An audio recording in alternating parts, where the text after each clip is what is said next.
Okay. Καλησπέρα σε όλους και όλες. Σας καλωσορίζω. Λίγη υπομονή παρακαλώ. Εξάλλου είναι η τελευταία συζήτηση για απόψε. Σας καλωσορίζω σε αυτή την τελευταία συζήτηση για απόψε. Σήμερα, στην πρώτη μέρα της συναντήσεως, θα συζητήσουμε τη Δυτική Βαλκανική και θα ασχοληθούμε με το κατά πόσον βρισκόμαστε σε περίοδο στασιμότητας ή μήπως δημιουργείται νέο momentum. Και φαντάζομαι ελάχιστοι θα διαφωνούσαν σε αυτή τη φάση. Και θα έλεγαν οι περισσότεροι ότι όντως η όλη διαδικασία ήταν επώδυνα, βραδία και από όλες τις πλευρές οι βασικοί παίκτες αυτό έχουν κάνει. Θα περίμενα κυρίως να ασχοληθούμε με το πώς θα υπερβούμε αυτό το πρόσκομα ή πώς θα ξεπεράσουμε αυτή την στασιμότητα. Έχουμε μαζί μας κοινό ιδιαίτερος αφοσιωμένο που παρέμεινε για το τελευταίο πάνελ και έχουμε εξαιρετικούς προσκεκλημένους μαζί μας. Ξεκινώ με τον Πρωθυπουργό της Σερβίας, τον κύριο Μίλος Βούτσεβιτς. Ευχαριστούμε που βρίσκεστε εδώ, κύριε. Ο πρώην Πρωθυπουργός της Ελλάδος, Γιώργος Παπανδρέου, σας ευχαριστούμε. Ο πρώην Πρωθυπουργός της Βορείου Μακεδονίας, Βλάντο Μπουκόφσκι. Υπουργός Εξωτερικών της Αλβανίας, Ιγκλή Χασάνη. Και τελευταίος αλλά όχι έσχατος, ο ειδικός αποσταλμένος για τον διάλογο Βελιγραδίου, Πρίστινας και Δυτικής Βαλκανικής, ο Μύρος Λάιτσακ. Θα δώσω σε καθέναν από τους κυρίους λίγο χρόνο για τις πρώτες παρατηρήσεις τους πριν πάμε σε ερωταποκρίσεις. Κύριε Βουτσεβίτς. Good evening to all of you. I'm very honored to be tonight in Athens. Thank you for this invitation and having us. I think this meeting, this panel is very important, especially in terms that we have recently organized elections for European Parliament, new political circumstances, and of course it has direct influence on European path for Western Balkans countries, definitely. I think the name of this panel revoke or raise question, are we still talking about accession perspectives or should we talk about European future? That's the main question for all Western Balkans country, although I don't like to use this geographical term or definition for our states that it's Western Balkans. You know, when I was a student, we never heard about Western Balkans, we just learned about Balkans. This region always was Balkans, so I would like to say for this region, European Balkans, or European Balkan. Definitely the essence of the question or answer of this question lies in fact, is everyone fed up with empty dialogue, empty story from both sides, from Brussels or EU institutions, and at the same time from state candidates from WB. That's the main question for us. Because, you know, after 20, 25 years, people are fed up with this, you know, always expectations and something new is coming, and now it's time to be more encouraged or to believe that Europe is ready to encompass entire its territory, because I don't see that it's possible without Balkan states that Europe can be completed all around. So I'm fully aware that we have huge responsibility, speaking not just on behalf of Republic of Serbia, but regarding position of 4 Balkan states and or European Balkan states and nations. We have to conduct or to continue with reforms, but these reforms have to be supported, related with concrete measures from Brussels. So we have to get concrete signal from Brussels. Does Europe or European Union, need this region as a completely... Do you get the signal? Sorry? Do you get the signal? That's the question, you know. So we heard different opinions, different messages from different, of course, decision makers from European countries, but, you know, I really believe regarding Paris chapter from 1990, regarding Copenhagen's rules, regarding declaration from Porto Caras 2003, this part of Europe has to be directly included or to be part of European Union. Just with us, we have around European territory, or main part of European territory, the essence of Europe. We have, of course, many difficulties. We don't have the same situation when we're speaking about countries in Western Balkans.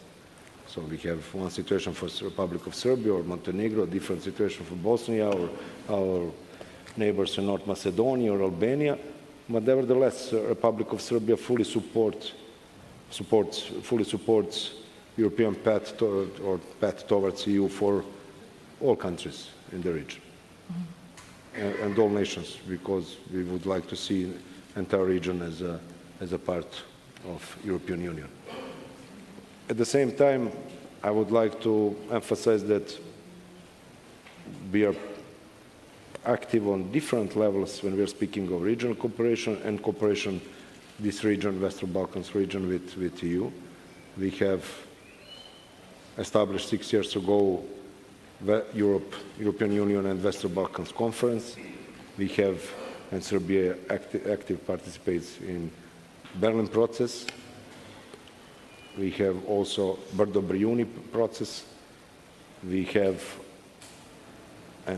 also project of Open Balkan. At least it showed us at one moment that we have capability to do something concrete in the region, and that we have awareness of cooperation on the regional level, and it is very significant for European Union that we have interest to making good jobs in this region. And Serbia fully support also RCC, Regional Council, or what is the full name for Cooperation Council for this region.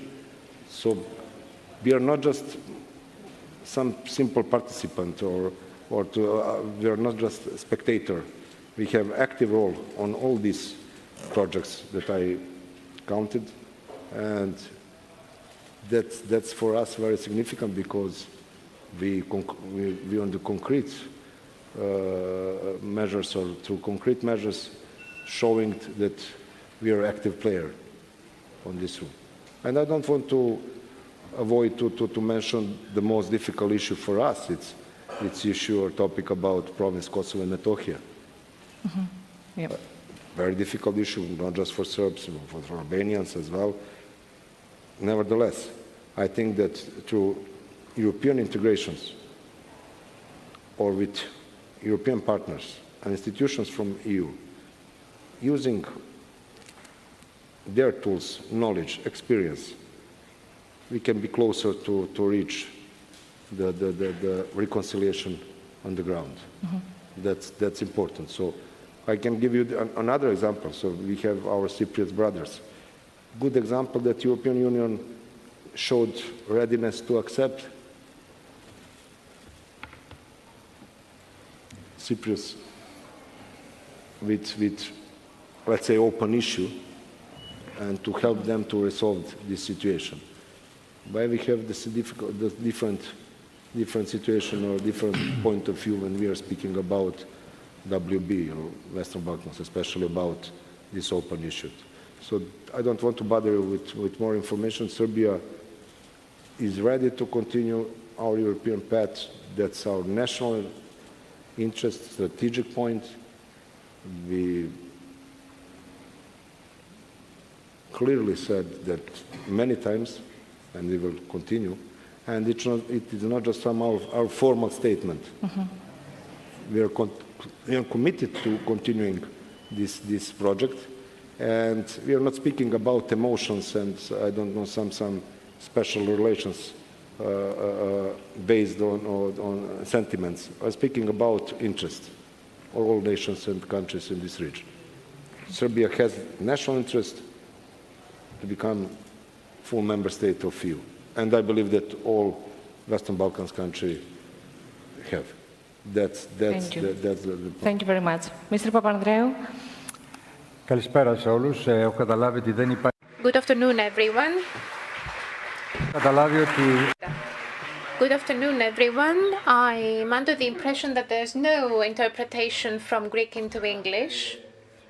Please inform Mr. Papandreou that there is interpretation, but I heard François Hollande is flying in, or maybe he's not, because there's an upcoming election and he's running for MP. So we would like to wish him all the best and best of success. Not just him, but the whole of the progressive front. He's online. And apparently there is interpretation. Great, says Mr. Papandreou, and he proceeds by stating that the political front that's been created in France, that it's combating fascism and the fact that right-wing parties are gaining ground, and this is a good example, so let's wish best of success to them. And I think that this is a good example, or rather we have to learn a lesson ourselves. We have to assume our responsibilities too. Had François Hollande been here, we would have had a Hollandreu panel discussion, Alexis, says Mr. Papandreou, half in jest. So really now, on a more serious note, let me state that this initiative of yours, Alexis, is very important indeed. First and foremost, it's important with regard to the Prespers Agreement. The Prespers Agreement sets an example. It's a positive example. It's a very positive example for the region. Despite the fact that, and you were to the point when Zoran said that and Nicola said that, this was not something that people praised, and it created a very negative ambience, not just in North Macedonia, but in all of the Western Balkans countries. In essence, many alleged that, or still say easily that, if we should make sacrifices, if we try to resolve the Kosovo issue, if we are to resolve the issue with Bosnia through sacrifices and compromises, will there be new prospects for us, or will we just again get a big no from the European Union?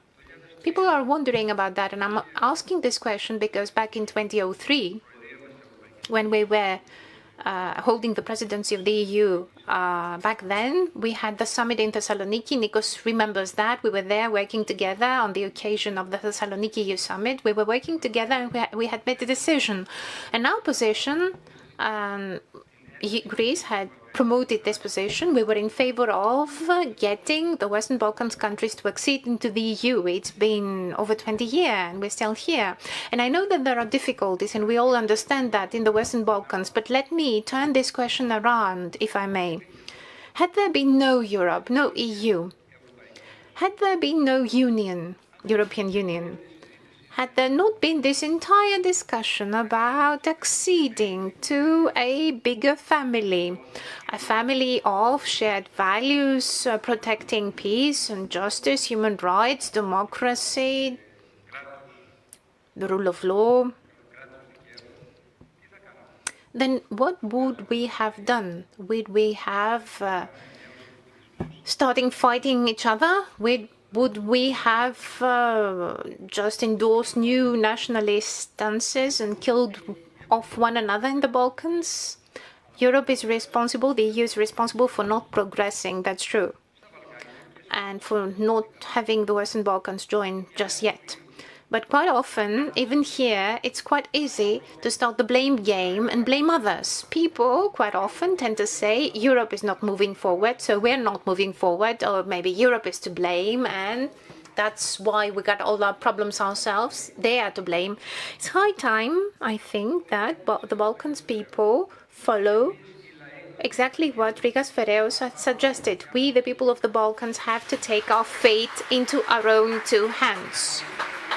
We, the peoples of the Balkans, have to solve our own problems. Let's work together in the field of economy, trade, climate change, new technologies, infrastructure, transportation, and of course, let's work together here in the Balkans in order to make progress in terms of state of law, rule of law, and human rights. And if we do that, if we work together, if we take our fate into our two hands, then we will be the champions of the European Union. We will be the ones that will be taking the lead and having Europe embark on a better path. And we will be setting an example. And thus, the rest of Europe, because we're Europe too, will have to embrace us, and they will be waiting for us with open arms. And there's another reason why I'm referring to this. I tend to draw a line between patriotism and extreme nationalism. The former is about believing in your people, believing in your country. This is patriotism. It's about believing in your capabilities and the capabilities and abilities of other peoples too, and invest in them. It's about having self-confidence, believing in what your people is capable of and what your country can do. Extreme nationalism, on the other hand, is the exact opposite of everything I just said. It's lack of trust. It's you not trusting your people, not trusting your country, not feeling insecure, rather. Being afraid and trying to hide behind national symbols.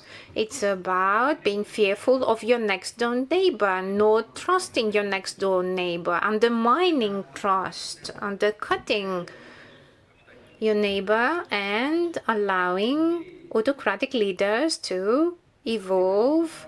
And such regimes, instead of fostering cooperation, tend to find enemies everywhere, and they are being paranoid about their policy making, and so they are ready at a flash to start a conflict and clash. And the result is quite simple. Because we are small countries, all of us, and we understand what that means. We're not big countries. And so, quite often, small countries, when they can't resolve their problems, they look for big powers who will be there to protect them. To protect them from where? Who? The neighbor. Unfortunately, this is part and parcel of the history of the Balkans, and there are more narratives and also other conclusions we can draw based on Rigas Verelstinis's writings. And then that also undercuts the prospects of the respective countries, because these autocratic regimes often tend to turn you into something you would depend on them forever. The European Union, what is it after all? It should be about the right of joining a wider family of principles and partnerships where we're not looking for someone to protect us, where we're all equals, where we always look out for the person next door. We are securing and protecting everybody's rights, the majority rights, the minority rights, in order for no one to feel afraid, in order for minorities not to be taken advantage of as a Trojan horse to exert pressure on this and that country. So this is about respecting our borders, respecting each and every one of us, regardless of their race, their culture, their religion, their origin. I believe that this is how we should be looking at things. And I also think that us, the Balkan peoples, we at long last need to work with one another. Miroslav has been working for many years in the Western Balkans. And of course, he's working on Kosovo as well. He's trying to find a solution, but let's. And that's also what Mr. Nimitz mentioned before, and other speakers before me, including Mr. Dimitrov. At long last, we, the peoples, have to take our fate into our own two hands. Thank you very much, says the moderator. Yours. Thank you very much. First of all, I'm proud to be here. Thank you very much, Mr. Tsipras. Thank you very much, Zoran, for your invitation to be here with my old friends, Yorgo Papandreou, with one of the best diplomats in the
Today, North Macedonia is the symbol of stagnation.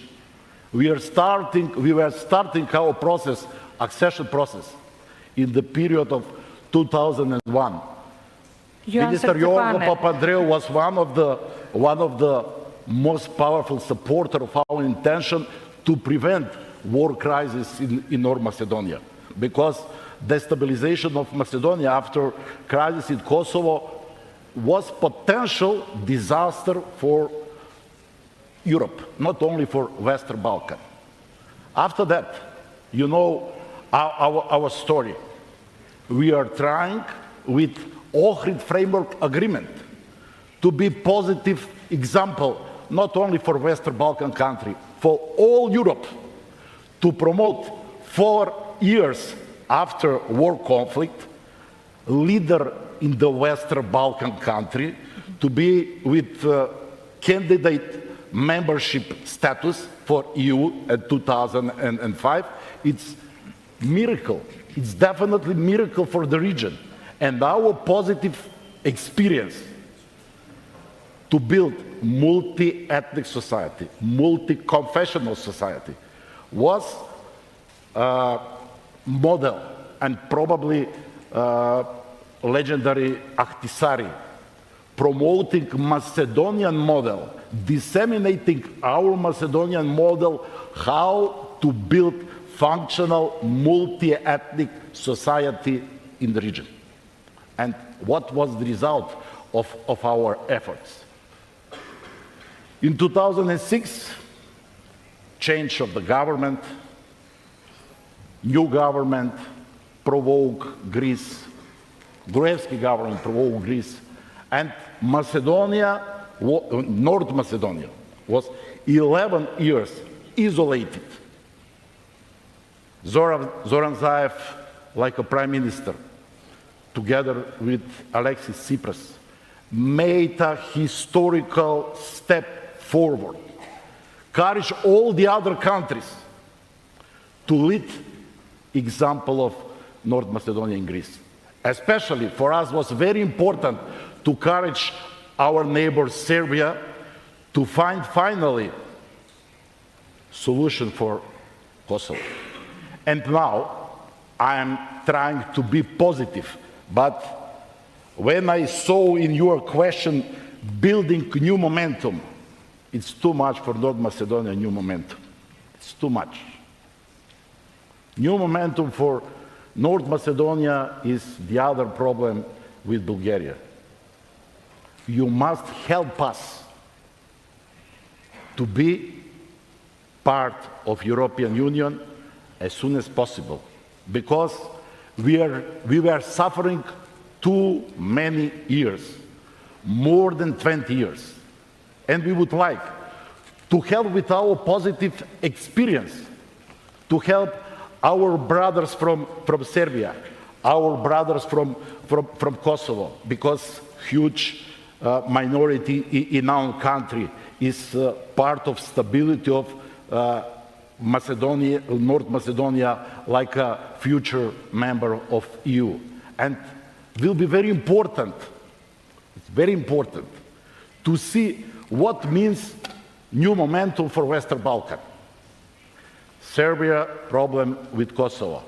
Without normalization, said US ambassador in Belgrade, legendary ambassador in the region, US ambassador Christopher Hill, no step forward for Serbia. From the other side, from Pristina, German ambassador Rote sent different message. Without recognition of independent Kosovo, no step forward for Serbia. What means? What is the real situation with Serbia? Because, to be honest, Serbia, there is capacity to be a locomotive of the Western Balkan through European Union. What kind of experiment will be Ukraine and Moldova to be locomotive in composition from Western Balkan? It's not serious approach by my understanding of real politics. I understand geopolitical momentum, Geopolitics now is momentum, but by the book, to be precise, by the book, to be member of EU,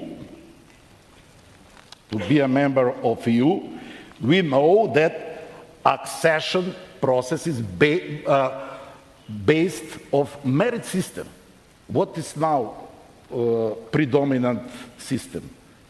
Political criteria, geopolitical criteria. Okay, in those system of new momentum, only our friends of Albania will be part of EU together with Ukraine and Moldova, and maybe in Georgia. The other, we will wait. What will we wait? I'm sure Mr. Lajčak will have to comment a lot on Okay, that. we will speak on the next round. Thank you. What will Thank we you. wait? Thank you. Before that, Mr. Hassani, the floor is yours. Well, it's too late to be pessimistic, and I don't want to put this whole room into the depression of enlargement, but I'm very happy, Prime Ministers Tsipras and Zaev, for the invitation. I'm delighted to be part of this audience, this amazing setup of friends of Southeast Europe. I would repeat Southeast Europe, because I was also struggling, and I have asked my Bulgarian counterpart in a moment, but unfortunately they changed a little bit too frequently recently, to send me to this mountain Balkans. I don't know exactly where it is, but we are always branded by this name, the Western Balkans, the Balkans. And in the 90s there was this terrible branding, the Balkanization that was coming as a wave into the entire Europe. But it's important, and I'd like to share also my perspective, to see it from a different view. We are 6 countries in this region. We are 6 Super Marios. For those, I'm not sure in this panel if you understand it, we have to fulfill some tasks and achievements, and we have to run. And we have to fulfill, and we have to accomplish.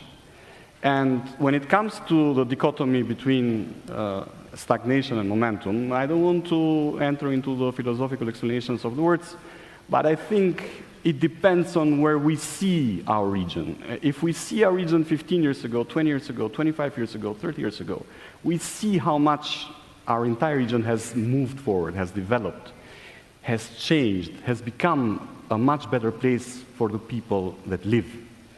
Who would have thought? And I remember Minister Buczkowski, I was a young diplomat 22 years ago. Who would have thought in 2000 or in 2001 that the Albanians would have had the right to use their national language in the institutions, and then to have even a prime minister as they are currently now? I'm using it only as an example. Who would have thought that a country that had so many difficulties like Albania would have been moving so fast forward and become the source of many good and possible ways forward? I'm not an optimist by spirits, but I see lots of very positive dynamics. We are trying hard to make the lives of our people better. And it is because what our people are expecting that we should not put the ifs and buts into this process. For me, it's very difficult to point the finger to Brussels. It's not the Commission. There are these small things that we have with one another that are interfering into the big project. The Commission has been clear with all our countries and is willing to put the entire region into the European perspective. But then the members, instead of staying to the foundations of the creation of the European community, to leave behind all the difficulties of the wars and of the past, try to see issues and try to solve bilateral issues by putting them into the process. But all the mechanisms that are being created, and now I'm going into the momentum, because it's not only the war in Ukraine that has created the momentum. It's also the work of our 6 societies to develop further that have brought this momentum. It is the work of the European Commission that has brought this momentum. It is the new growth plan. There are so many mechanisms that they've put us together in order to continue delivering. And look at my country. Who would have thought that we could have gone through a justice reform that has wiped out 75% the elite of the judges and prosecutors in my country. And now there is a completely new establishment. Who would have thought 10 years ago, 15 years ago, that the most corrupt group of people, the judges and prosecutors of Albania, now are the most accepted ones by the society. There is so much trust that is being built thanks to the attention and to the efforts of the European Union and its member states towards us. Now, how difficult it is to be in this. The 90s in Southeastern Europe showed that, but not only Southeastern Europe, but the entire Eastern Europe showed that there are centrifugal forces, and it's very difficult now to see separate momentums. But it's one centripetal force that is the dream to become members of the European Union. That is the strongest willingness of our societies. In Albania, there are no representatives into the Albanian parliament that think that the European Union is not the right path. Not a single one. With all the differences, we fight with one another, somebody puts the fire to the parliament, but nobody touches the European Union path of the country and the NATO membership. And this is sacrosanct, and I'm pretty sure it will continue to be like that. Minister Kocias, I enjoyed your line that history shouldn't be our prison, should be our school. And we have to look forward. And we have to look forward all together, because only by putting the perspective, the only perspective of belonging where we should be is the right track. Evropi, you know better than me, for the ancient people of this land, used to be exactly the area where we live. It used to be the continent. But we are so different, and I'll end up with a word. It's a word that, humbly speaking, for me signifies exactly our region. For some, the word ne means yes. For some others, the word no means no. For us Albanians, the word ne means us. And us, we. And I think in all these differences, we can find the right way to move forward. I'll stop here. Thank you very much. Thank you. Mr. Lajčak. Good evening, and I'm very pleased to be able to have this discussion here in Athens. You know, it's becoming more and more difficult to represent the European Union in these discussions about the Western Balkans. If the question remains the same, it becomes more and more difficult. But I have some good news to deliver here, so I hope it will be way more pleasant. Yes, so the summit in Thessaloniki was mentioned here, and it was really a historical moment when the European leaders made this solemn commitment to the Western Balkans that they will join the European Union. I'm sure none of the leaders who were present in Thessaloniki in 2003 would agree with the vision that 20 years later only one country from the region will make it, Croatia, to become the member, and the remaining 6 are not close to membership yet. So that means something went wrong. And what was it and why? I mean, geographically, the Balkans are not even the front yard or backyard, they are the inner yard of the European Union. Demographically, it's the population less than Romania. Economically, the overall GDP is half of the Czech Republic. So that means by all indicators, they are easy to integrate. Moreover, European Union is by far the biggest trade partner, investor, and provider of assistance. So that means this integration is already happening. Why not the political integration then? Well, I would say the responsibility lies on both sides. European Union had to deal with many issues and crises that were not foreseen, but became the priority, like the financial crisis or the migration crisis or Brexit, that objectively pushed the issue of enlargement lower on the list of priorities. And to be honest, the region, the Balkans, were still keeping themselves busy trying to overcome the legacy of the past, fighting the legacy of Yugoslav wars. And this dealing with history prevented them from focusing fully on the future, on European future, on European reforms. And this lasted for too long, but fortunately, we are in a new game. We definitely have a new momentum. This new momentum started some 3-4 years ago, But the dramatic change came with the Russia's aggression against Ukraine, because that was a wake-up call for many. European Union rediscovered its geopolitical momentum. You could see European Union acting as one vis-à-vis Russia, vis-à-vis Ukraine, but also with the Western Balkans. The understanding that we might lose the region and we may no longer afford to keep the region in a gray zone is clearly there. And the understanding that the job will be done when they will join the European Union is clearly there. So we have a new momentum on the side of the European Union. You see the new commitment, you see annual summits, you see the candidate status to Bosnia and Herzegovina, invitation for Bosnia and Herzegovina to start accession negotiations, candidate status for Ukraine and Moldova.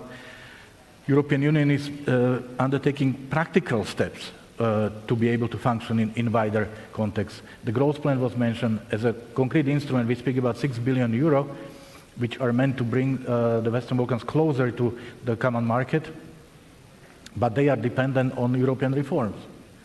And we have also the new approach, which is called gradual integration, which means that you don't have to wait until the very end to benefit from the membership, but you are gradually brought in the room as depending on the progress in different chapters. So that means you see that you are there in the room. This is very important. We also have a new momentum in the member states. According to Eurobarometer survey, 53% of European Union citizens are in favor of enlargement. And in 24 out of 27 member states, there is a majority of population in favor of an enlargement.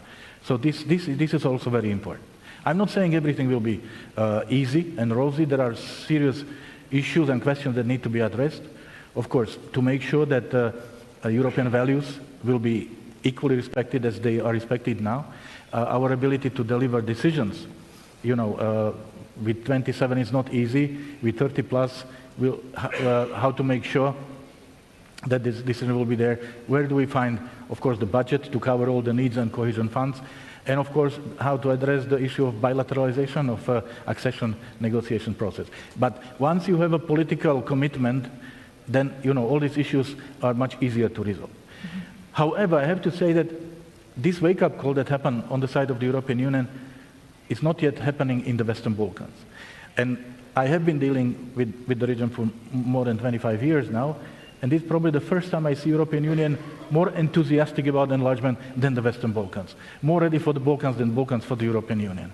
So there is still a lot of skepticism, criticism, and what we hear from the region is that, yeah, we have been there before and there was nothing out of it.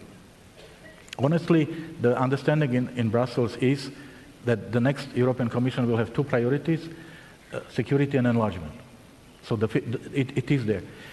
If you ask me what do I see as this wake-up call for the Western Balkans, I would say we need to have one country from the Western Balkans making a visible progress towards membership. And then the rest will see that it's actually happening and no one will want to be left behind. And I believe this would be the best way. What we need now is a credible enlargement process, transparent, which is not necessarily the case right now. We need focus on reforms because it will not happen. Geopolitics will not deliver the membership. It's the reforms. Geopolitics has opened the door, but to get into it's only the hard work and reforms. And of course, very honest public communication. That's also very important. But I am very optimistic because the momentum is clearly there, and I think we are all responsible for transforming this momentum into new quality, which is the Western Balkans as close to the membership as possible and as quickly as possible. Okay, thank you very much. I will now move to the Q&A session, and I will ask you if you could be quite brief so we have time for as many questions as possible. I will start with you, Mr. Vučević. We know that Serbia is probably the country most ready to join the European Union, but on the other hand, as the EU constantly repeats, it needs to align with the EU foreign policy. But we see that China holds very close ties with China. We saw President Xi visit last month in Belgrade, and the constant criticism is obviously that it's not adopting Western sanctions against Russia. So how do you respond to this criticism?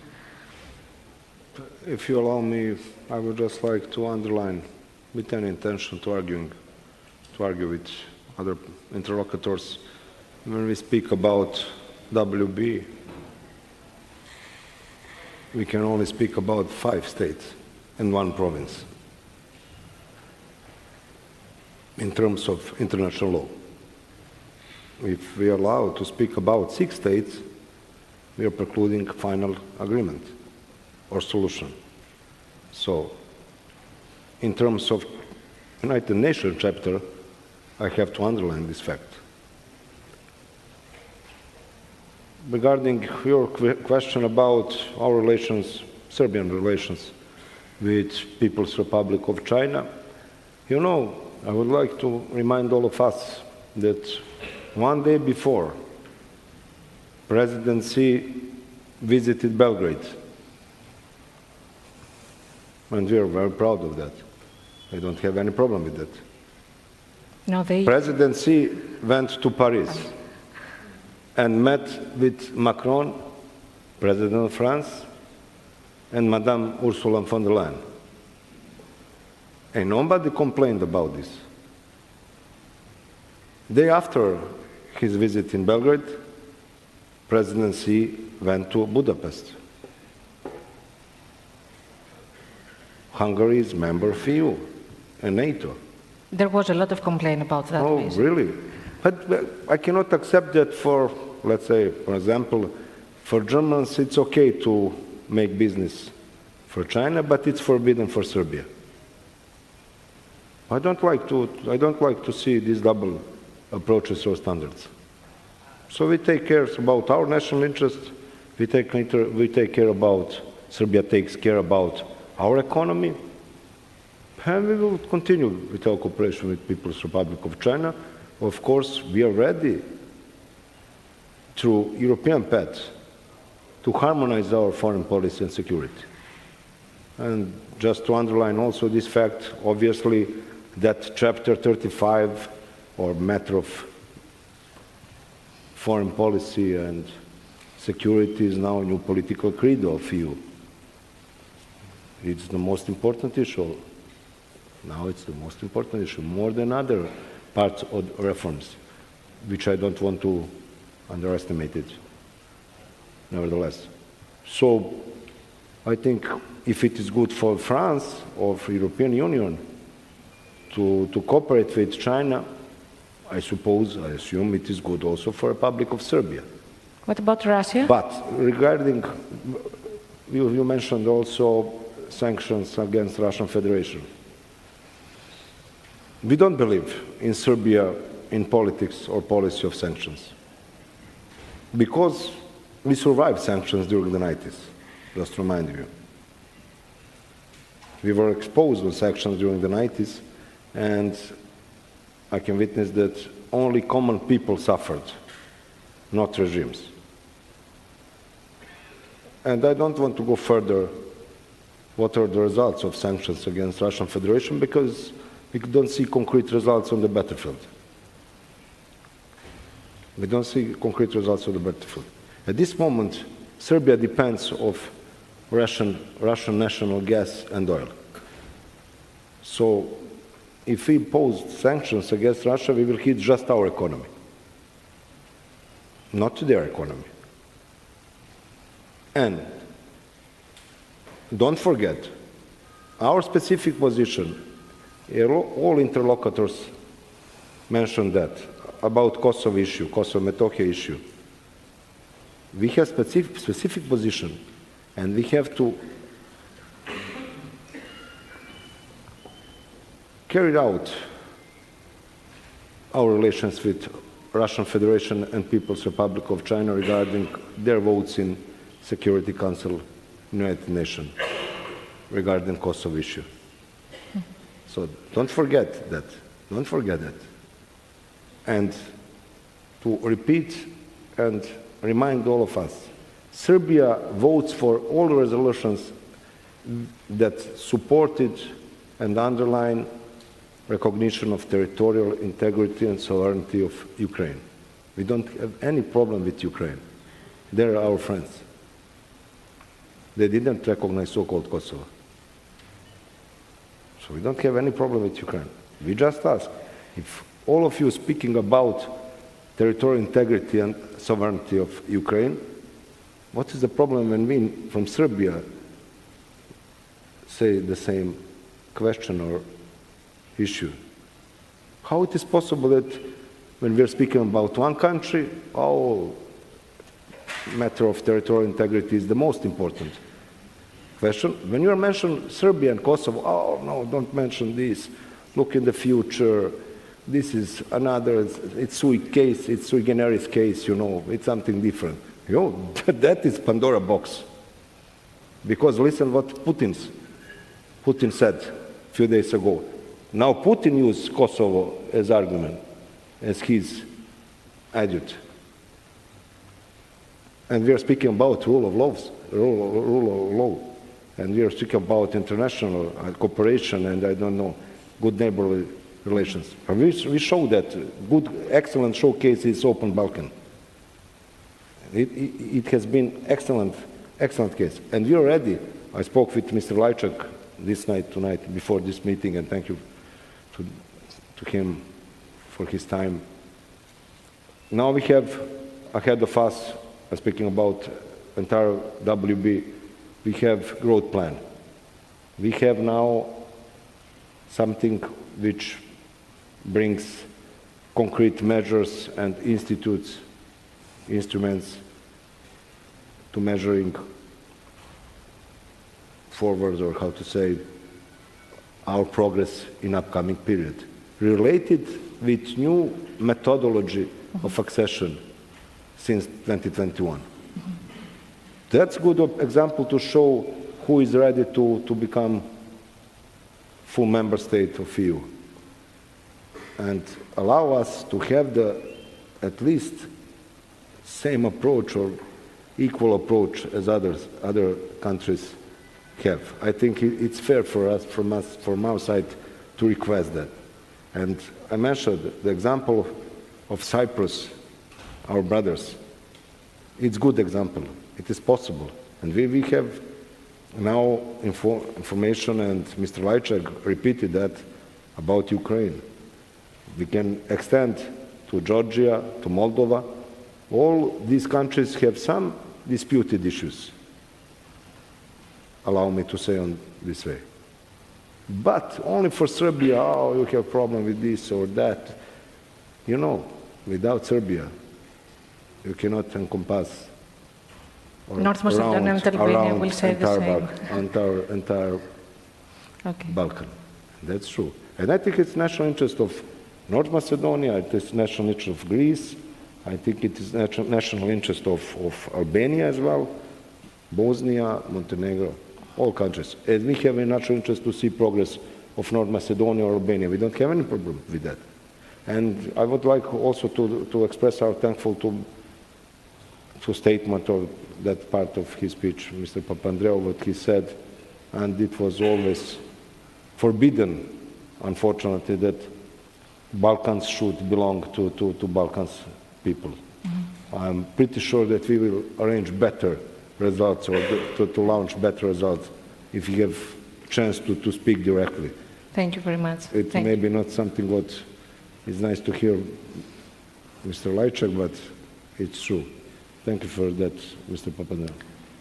Thank you. Now moving to you, Mr. Papandreou. I mean, everybody is waiting for me to ask this question. Healthy stability in the Balkans means a healthy political system. And in Greece, we have this paradox of the government being pretty strong, even with, despite the recent EU election results, and the opposition parties being in disarray. So I would like your comment about developments in the center-left, whether you think that a broader cooperation is needed, and if I may, about your party, do you think that a change in leadership should be discussed?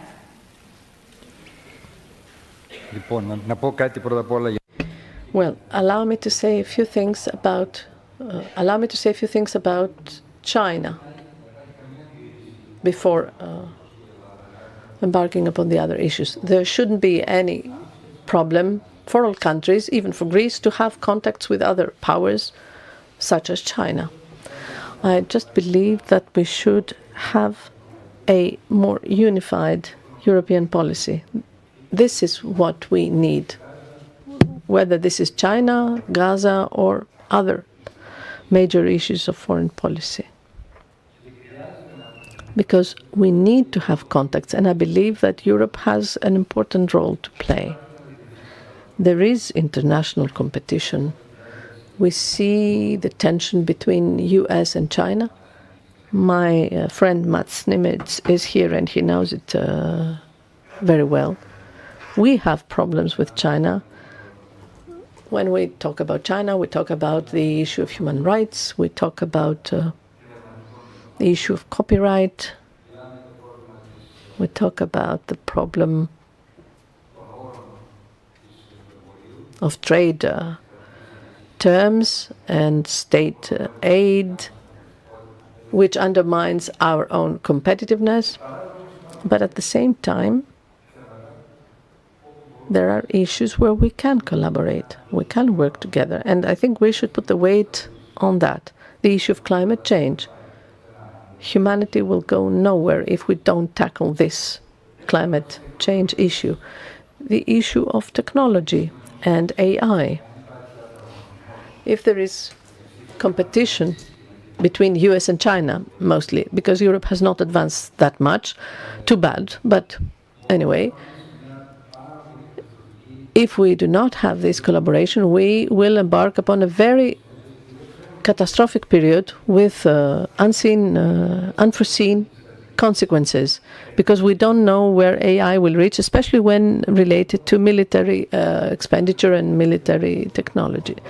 The issue of nuclear weapons. We have had this threat again with Mr. Putin. China, the US, and the European powers that have nuclear weapons, they should find a field for collaboration.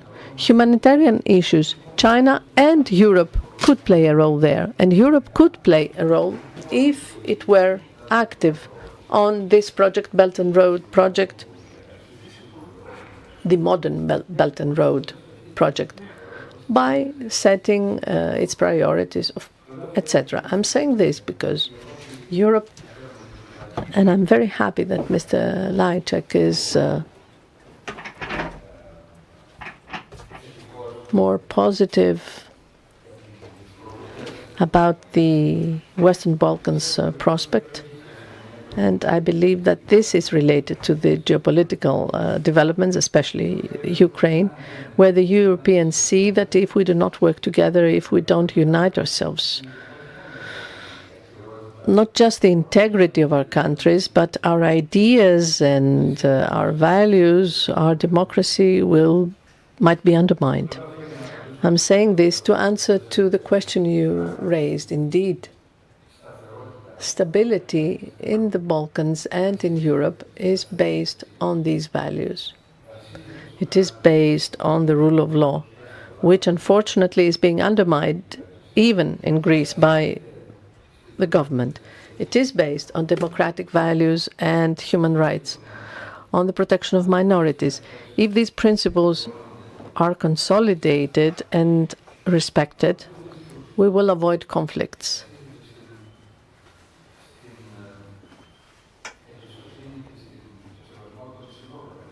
It is based on trust and respect of borders.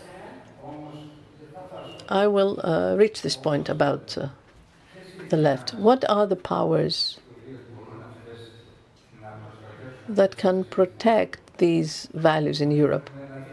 I think here there is a dilemma. We have seen the rise of extreme right and also the failure of more moderate right to tackle the major problems. What are the powers that will take Europe's unity forward, the solidarity among peoples? What are the powers that will face the major issues of climate change? A transition that is fair and just, not the interests of major oligopolies as we have in Greece. What are the powers that will tackle the concentration of wealth and power? People that come and buy media, football clubs, energy and pharma companies, they buy banks, and at the very end, they undermine democracy. What are the powers that will be able, indeed, to work on the solidarity among peoples? I believe that it is the progressive powers that have this historical duty vis-à-vis the rise of Nazism, fascism, and extreme right policy that will dismantle Europe, which will dissolve all these values. All powers, democratic, socialist, green, liberal, all these powers should find a way to collaborate for a progressive Europe, progressive Balkans, and a progressive Greece. I mean, here it's not the area to talk about the issues among parties, but this should be the direction. How it will be done, this is another discussion, but I believe this should be our direction, our path.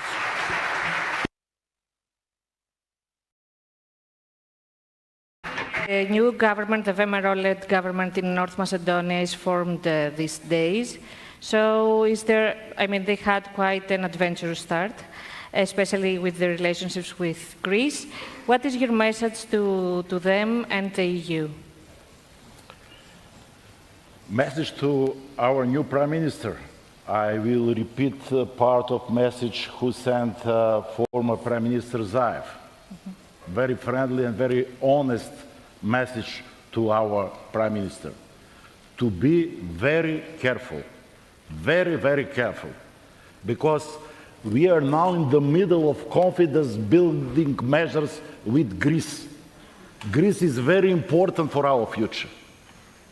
In our short history like an independent country, lack of strategic partner was one of the biggest problems. United States, yes, is strategic partner, but in neighborhood, without support, it's very difficult.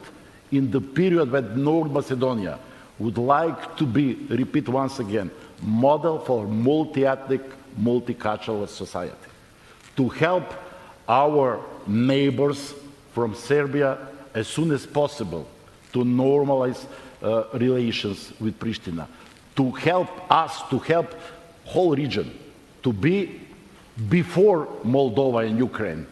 Our common goal must be to be one composition, locomotive Serbia or Albania, all together Western Balkan before Moldova, Ukraine and Georgia. Secondly, for our Prime Minister, I think it's clever, but without political experience like your Prime Minister Mitsotakis. He's not favored with Ohrid, with a Prespa agreement. First statement was, I respect pacta sunt servanda, like a basic principle in international relation. I sent message to Skopje, to North Macedonia, to our new Prime Minister, to repeat same sentence and to continue to build the new bridges. It's very easy to destroy, but Alexis, Zoran, Nikola, Nikos, your MPs in the previous parliament, our MPs in our parliament are our modern hero, a hero in Western Balkans, because it's very easy to be populist, to be popular per day. For our future, it's very important to celebrate Prespa agreement, to celebrate Zoran and Alexis, to celebrate modern politicians in the Western Balkans. And finally, for our Prime Minister, open possibility for new Greek investors in our country, because now Greek business community is one of the strongest supporters of our close relation. Hellenic Petroleum, National Bank of Greece, Titan, Veropoulos, etc., etc.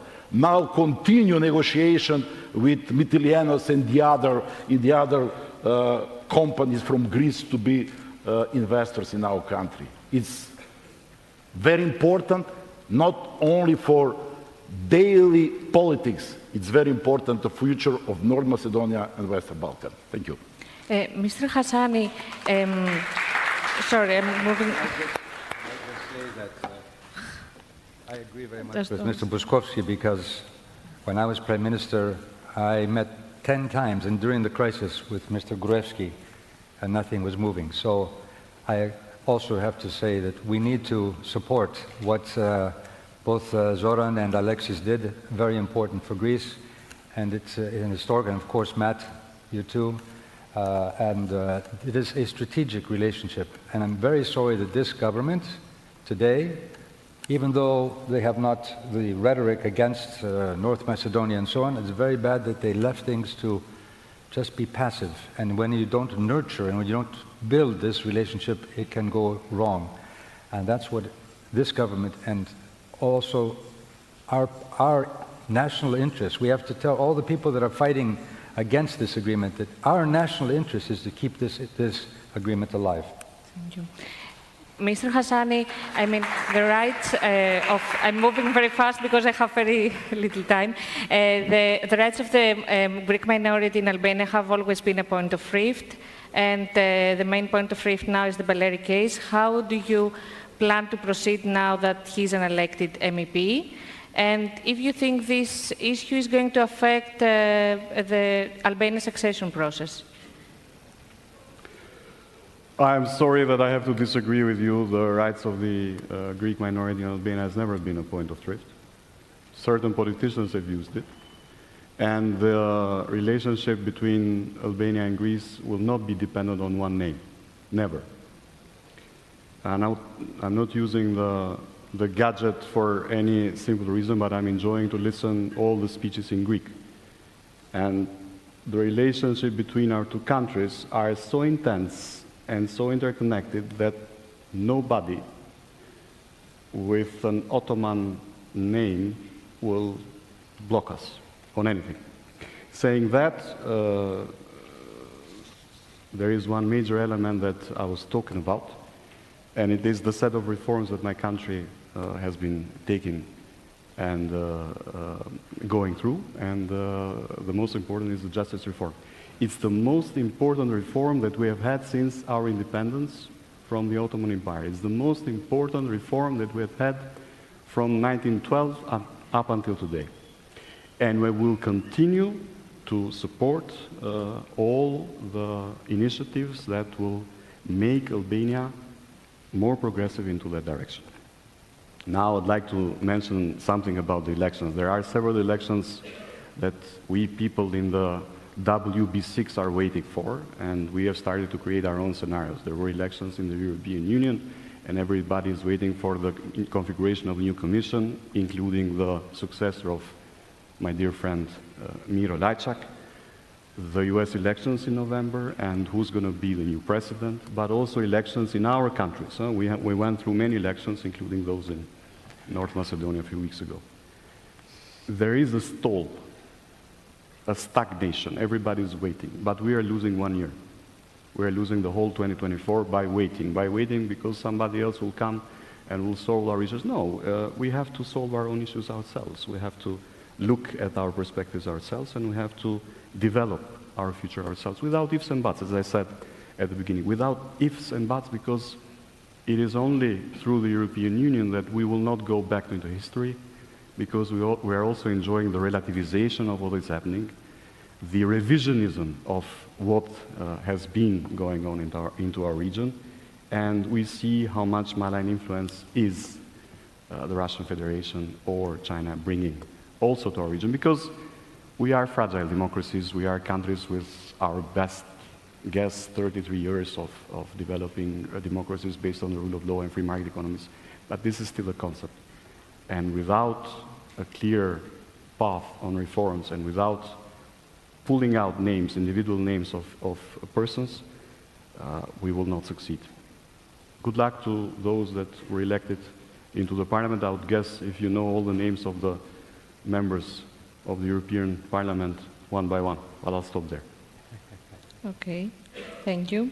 Mr. Lajčak, I would like to ask you, we see that crisis, we are talking about enlargement, but we see that crises in the region multiply, and we have two wars raging nearby. So I was wondering, do you think that the EU, that the big bang enlargement in 2004 did it actually make Europe stronger, or did it make it move even slower? Because we see that it moves very, very slow now on critical foreign policy issues. I don't think these two things are related. Yes, the 2004 European Union expanded by adopting 10 new members, but they were representing rather homogeneous group. They were invited to start accession negotiations in 1997, first group, 1999, the second group. So the process at that time was called regatta, because we were all more or less on the same level, and it was very transparent, and you could see how well you are progressing compared to the others. And the second group made up for these lost 2 years, and we all joined in 2004. So it was a fantastic opportunity that we were really competing among ourselves, who will do the reforms better and faster, and that was really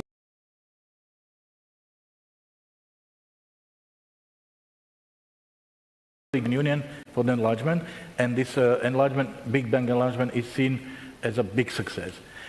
The Balkans are in different situations. There are 6 Balkan partners, but the difference between Montenegro, who has been negotiating for 12 years, and Kosovo, who is not a candidate, is really huge. So therefore, speaking about Big Bang in case of the Balkans is not realistic. Plus, let's not forget that it's the merit-based process. That means you have to deliver. And these 10 countries were delivering. But here, it's not the geopolitics will put you into one group, and then you will enter no matter whether you are ready or not.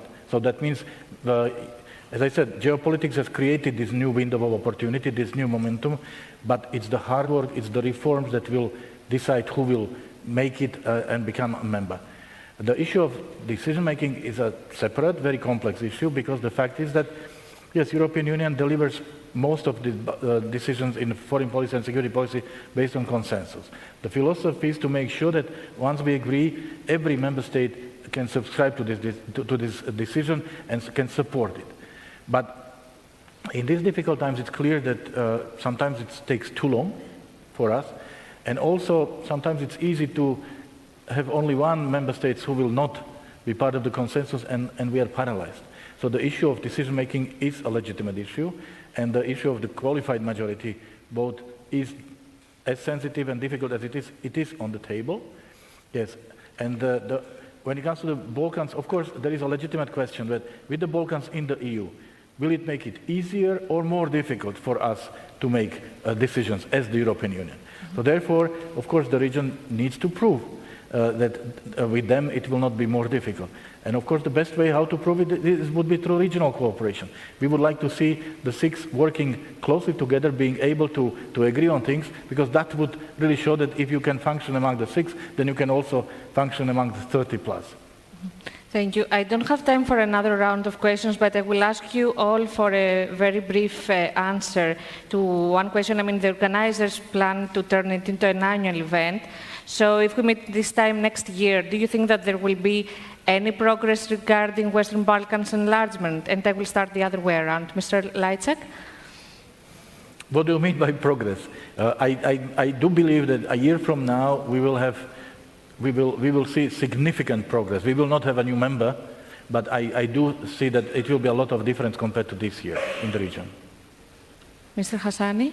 As I said, this year is particular, and everybody is stalling. I'm trying to be optimistic and confident that if we continue to deliver, all of us, without finding excuses, everything will be better and better, and we have to prepare ourselves for changes that are not related to us. Therefore, by delivering all together, by using the tools that we have at our disposal, by making the best use of the growth plan, by working into the regional initiatives that we have, and there are plenty of them, we can only prepare ourselves for a better integration, first between us and then with the European Union.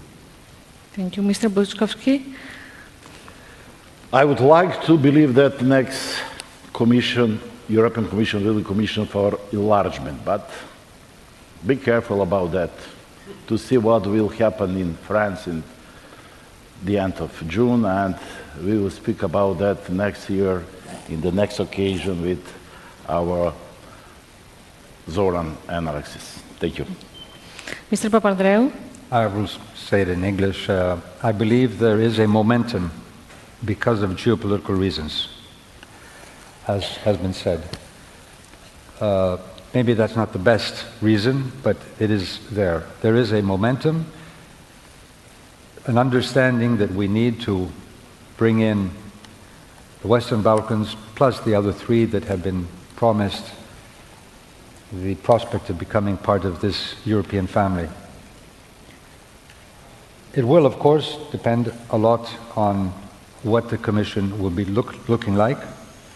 And unluckily there, we do have political forces that are very inward-looking, even anti-European, and I don't know if they will be so happy to see a stronger Europe and a wider Europe and a deeper Europe. So we have to work for that. And that just comes to my final conclusion, what I said in the beginning. Let us build trust amongst ourselves. We know the problems, we've talked about the problems again and again and again.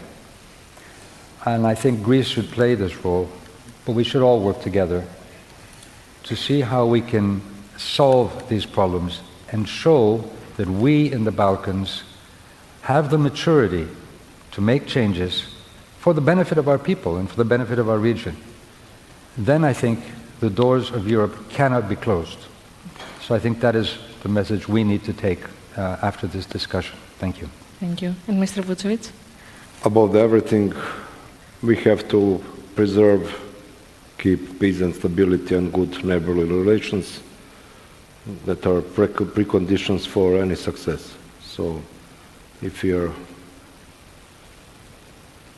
ready for this and aware of that importance, I believe that we can reach this main goal together, and all interlocutors use this word momentum, and now it's momentum or time to speak less and for more work. Thank you. Thank you very much. Thank you. A big thanks to our panelists, and thank you for following the discussion. And the conference continues tomorrow at 12:30 with another round of very interesting discussions. Thank you. Ladies and gentlemen, thank you very much for attending this